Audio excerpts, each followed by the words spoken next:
So one common complaint we hear from our current provincial and federal politicians is that Brampton does not ask for funding like other cities do. Mississauga is getting 3 times the funding for its LRT than the amount Brampton would have received under the defeated LRT deal. Oakville and Vaughan received funding for new hospitals because they went to the province to ask for a sizable amount to fund their expansion. The same is true for other infrastructure projects worth billions of dollars in other Ontario cities that aren't growing at nearly the rate that Brampton is. What steps will Brampton take to secure the maximum level of funding from provincial and federal governments?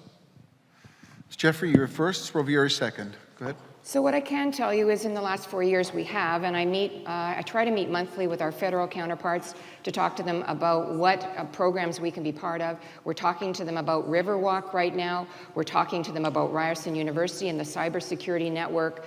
The RCMP is interested in coming and working with Ryerson University. So I have initiated those conversations, but what I can tell you is when I was an MPP and worked with Brampton City Council, they actually didn't ask for anything. So I'm not aware of what they ever did before, but I can assure you, this term of office, we've been extremely strong on government relations. We talk about it at every single meeting about what programs we can ask for, because as a high-growth city, we need more healthcare, more transit, more infrastructure dollars from our federal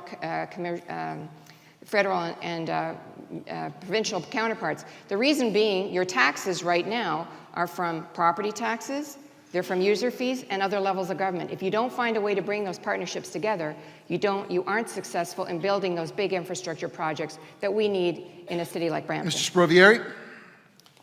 The last term, Council approved $60 million to invest in the Peel Memorial. And we have a facility that is really incomplete. We need to have that facility at least for emergency care, for emergency service.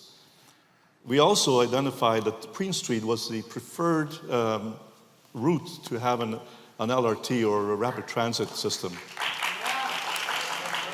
When the province came in and said, we'll give you a small stretch on Main Street, that was for Mississauga's benefit, not for Brampton's benefit.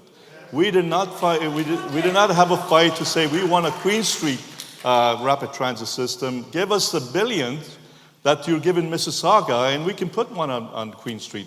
That didn't happen. We were fighting about whether we should go up Main Street or around Main Street, as you recall. So having a unified council will help to get what we need. We need a unified council to work together. Thank you.